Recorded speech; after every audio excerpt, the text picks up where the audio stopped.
I spoke to 30 shippers and asked them very specific questions about what it takes to get their attention in today's market. And today we're going to talk all about what they said. We're going to give you the 5 big things. Welcome to the HPLS podcast. Live, relevant, and high performance information, conversations, and education weekly.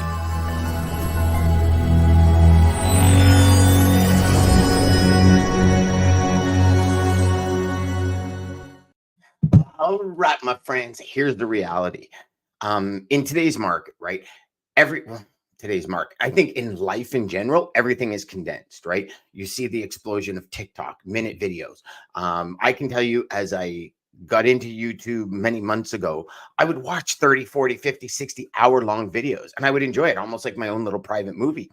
Even YouTube is saying the majority of videos over 10 minutes now are actually watched on TV instead of computers. So what does that tell you? I've got a TV in my office. Most of you probably, if you have a home office, you might have a TV in your office.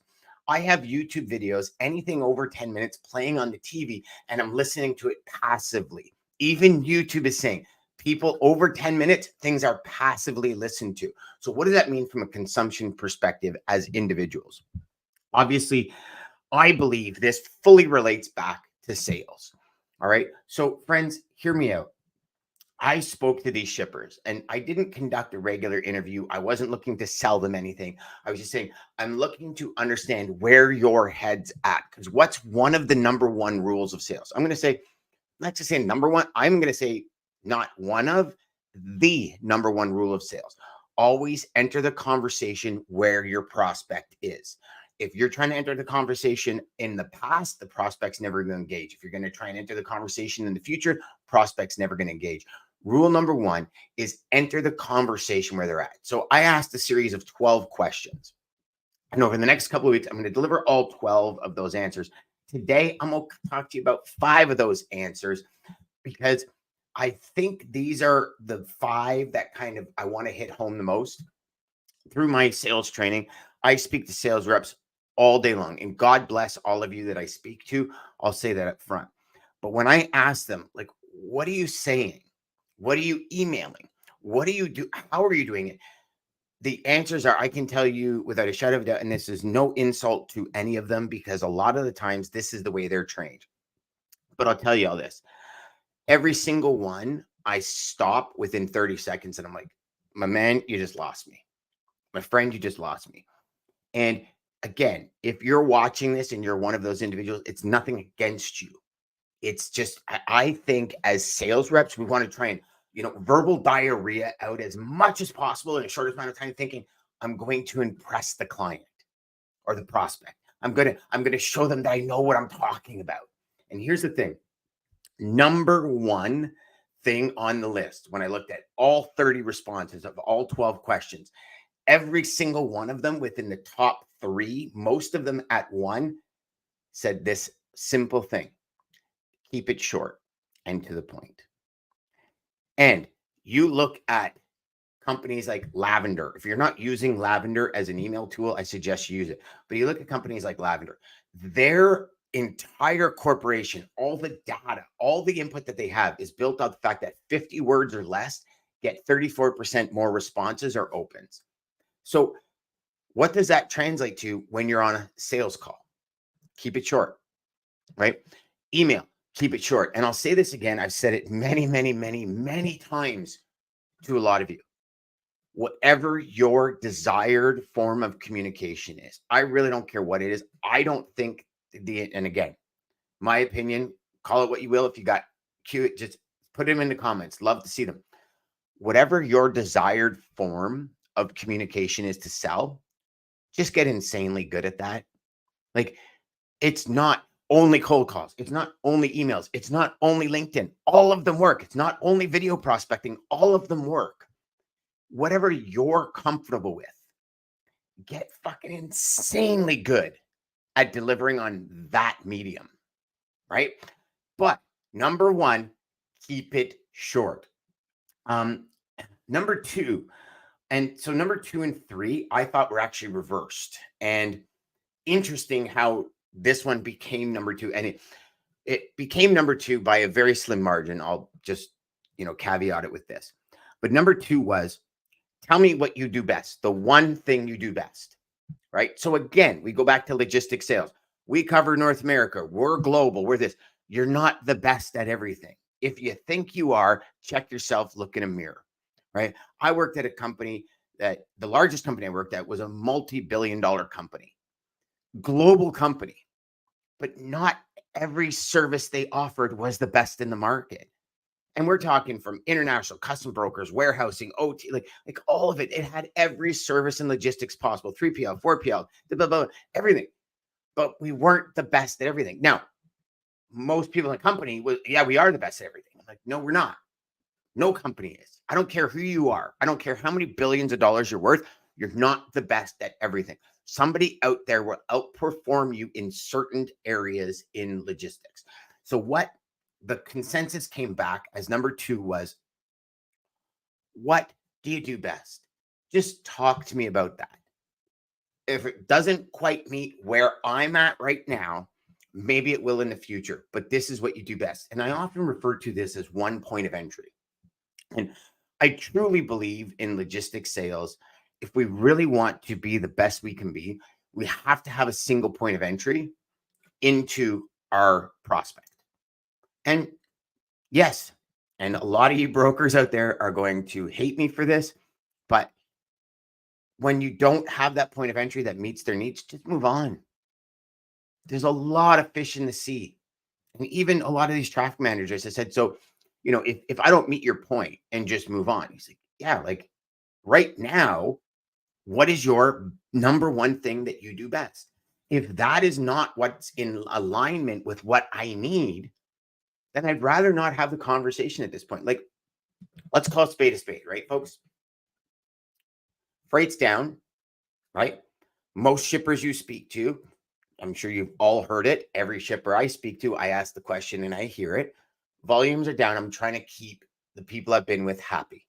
You probably all heard that. And with that comes, what's your number one thing you do best? Like, what I often call it your superpower. And if what you do best, so let's scale this down for a second here, okay? If what you do best, you find a prospect that needs that service, would that not be a really good fit? As opposed to something you don't quite do very well, but you have that service, but they really need it. What are you doing at that point? See, I think you're setting yourself up for failure, plain and simple. So number 2 was, what do you do best? Give me the one thing you do best. If it meets my network, great. If it doesn't, let's move on. Now, this is number 3 that I actually thought would be number 2, just based on human psychology, just based on psychology and all that. It's, how can you help me? I don't care about you. And as rough as that is, I think in sales, we all are aware of that. Like, it's not about you. Have you ever given a presentation where you started talking about your company and everybody's eyes glazed over? Have you ever sat there and talked about what your service does, what the value you bring to the table, but not in the form of how it helps the customer, and everything glazes over? Everybody's eyes glaze over. It's like a deer in a headlight. I'm sure we've all been there. I think if you've been in sales for longer than 2 weeks, you've been there, because especially if you've been in sales for 2 weeks, because call a spade again, the newer salespeople tend to go on and on and on and on and on. So number 3 was, how can you help me? So in that introduction email, in that introduction video, in that introduction call, spit it out. Keep it as short as possible. And this is where it starts getting really tricky, right? Especially if you're using the written word or voice, or I guess anything really, video, audio, whatever your introductory method is. Keep it short. Give me the one best thing you do. How can you help me? And how do you put that in 50 words or less? Right. But this is what I'm saying about that first time connection. Like, just get fucking insanely good at what you do to connect with prospects, and forget all the noise. Stop listening to all the noise in the market. Just get insanely good at what makes you happy, prospecting. Because if you're not happy prospecting and you sit there and you think it's a chore instead of an opportunity, you're missing out. I still remember Ryan when he said to me, and if all of you don't follow Ryan Mohammed on LinkedIn, you need to follow this young man. I remember when he said to me, I said, I have to go do this. He says, Dan, you get to do it. So here's the thing that I'm going to relay to you just based off of his conversation is you get to sell every day. You get the opportunity to speak to new people, to help people accomplish their goals. There is no better thing on the planet than helping somebody get to where they want to go. But you got to keep it short. You got to keep it very concise. You got to do it with what is your best move forward? Like, what's the one big thing forward? And how can you help the prospect? Now, number 4, actually, I have 4, not 5. Sorry. I have 4 today. Number 4 is very, I'll give you 5. Never mind. Number 4 was actually something that I knew, but full transparency, I was very surprised at the amount of people. So 28 out of the 30 that I spoke to said this: I need my logistics rep to know the market inside and out. Now, I look at that, and if you're not here on Data Day, if you listen to my interview with John Brewer, John CKE Restaurants, very educated person in the market, understands the market.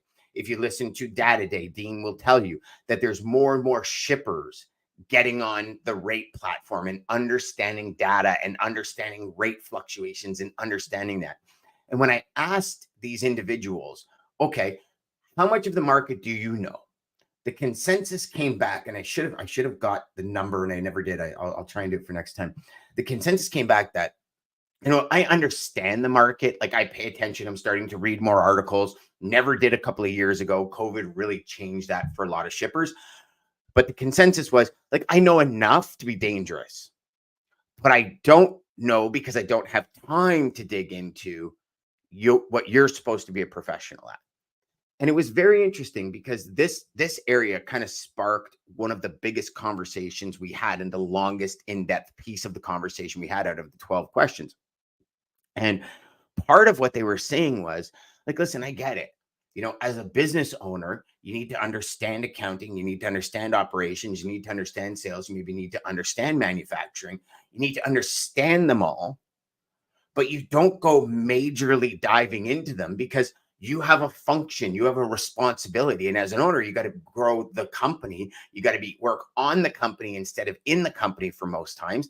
And for all you owners out there, you're probably really getting that right now because a lot of the times you're the actual block that helps your company grow, right? So when I'm speaking to these individuals, they're saying, no, I get it. Like, I understand the market, but my big thing is making sure my supply chain is lean, mean, and operating green. And I said, okay, I understand that. How much of the market do you know? Again, I know enough to be dangerous, but what I need the rep that's going to bring me the information prior to me needing it. I need the rep that is going to know the market inside and out because and again, the caveat here is with my needs and goals paramount. That was the caveat. So just understanding the market, knowing intermodal, if your customer is doing intermodal, how is that intermodal or what's coming down the pipe? Is there contract negotiations? Is there going to be stalls somewhere? And like, how is that going to impact or give my prospect, my customer, negative market exposure? And for all of you that don't, probably so I can get the concept of negative market exposure to you, that's when rates start hiking, capacity tightens, like anything that would hinder the profitability of your client in a market, I consider negative market exposure. Bad press, all that like all of it, right? Using the wrong carriers, their freight getting stuck under an overpass and getting spread across a highway, right? I remember vividly, we would ship B trains across Canada, and we are coming over the pass in Vancouver, northern pass in just north of Vancouver there. And as we're coming across Northern Pass, I get an email from my customer, and he says, is this my product? And because of the day and age that we're in, it was like an instant thing where people started taking pictures, posted it. He saw a social media post with products spread across a BC highway. And I looked and I'm like, and I zoom in on one of the pictures and I see their tag. And I said, it is. He goes, why is my product across a highway? I said, I have no idea. So I called the supplier. He's like, how did you know? I go, it's on social media. He goes, get the F out. He goes, really? See, yeah. So that's what I'm talking about. Like, that's negative market exposure, right? I remember a buddy of mine owns a trucking company, and there was a picture on social media of a trailer of his under an overpass that literally, like, way too low. Obvious, somebody wasn't paying attention. The first thing they did is jumped on and said, FYI, this is not our cab. Somebody used our trailer, right? That's negative market exposure, where it comes from your customer. It doesn't matter. Negative market exposure is a customer thinking this load's going to cost $5,000. And because you don't know the industry, it costs $5,500 or $6,000 in 2 weeks. That's what they meant by know the market inside and out for them. That's going to help them achieve their goals so they can get ahead. I've said it before. I'll say it again. Your customer is Luke Skywalker. You're Yoda. And to all you customers out there listening that might just say, whoa, hold on just a sec here. In Star Wars Return of the Jedi, and I'm gonna go Star Wars geek on y'all for a second here, but in Star Wars Return of the Jedi, Luke Skywalker beats Darth Vader. I've said this before. I think this is one of the best analogies you can use. Okay. At the end of the movie, in the Ewok village, everybody's celebrating the victory that Luke Skywalker beat Darth Vader, the Death Star blew up, and all this other jazz. Okay. If Luke didn't have Obi-Wan Kenobi, Yoda, in his corner to help him get there, he would have never got there. But did you see anyone holding up signs of Obi-Wan Kenobi's picture or Yoda's picture? No. But Luke silently looks up, and in the remastered one, Anakin's there as well. But Luke looks up, and Obi-Wan Kenobi and Yoda are there. And he just kind of gives them a thank you. That's what I mean by your customer is Luke Skywalker. Your customer is the hero in every picture and in every scene and in every process. And how are you, the professional sales rep, going to, one, keep it as short as possible, B, front foot forward, what do you do best? Tell me. C, how can you help me? And D, pay attention to what's happening in the market for your customers. So let's go back to that again, because I think in the end, knowing your market inside and out is what is actually going to help keep the customer long term. And I know for all of you, you're probably sitting there going, Dan, you know what? Yes, my main objective is to keep a customer, because who the hell wants to spend months getting a customer, have them for a month, and then have to redo the process over again? I'd rather spend months getting a customer and keep them for 2-3 decades and serve them at the highest levels. How do I do that? I understand what's going on in the industry, and I'm aligning it towards their goals, their dreams, their aspirations, their mandates, their desires. And I'm going to beat a dead horse with this constantly, because this is the number one focus for all of you. Those 4 pieces of the puzzle. If you do not have those 4 pieces of the puzzle, I suggest with every ounce of my body and soul, that's your mission today. Get those 4 pieces together.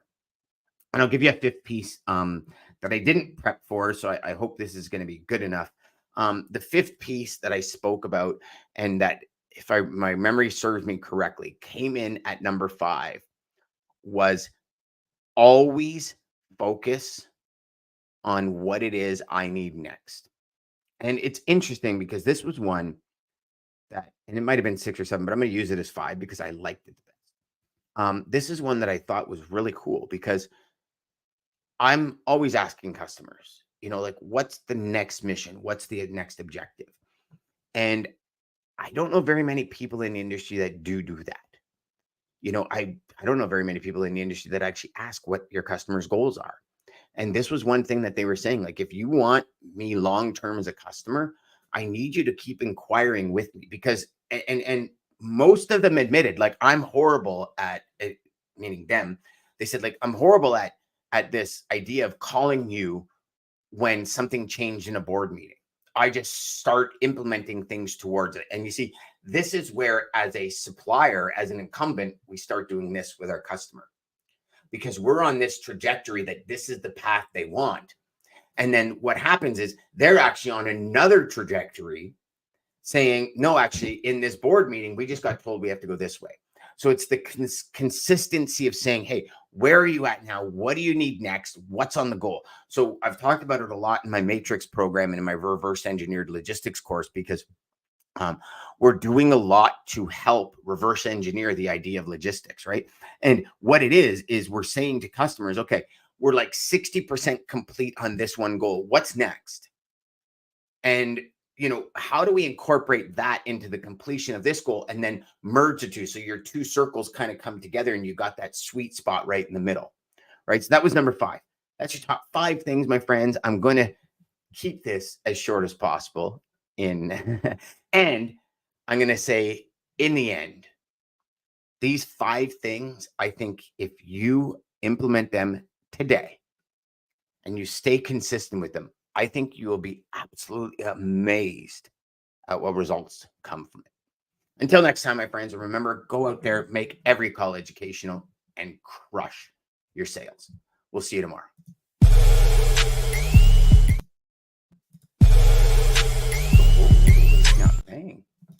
Welcome to the HPLS. Welcome to the HPLS podcast. Background's not playing. Well, no end screen today. Take care.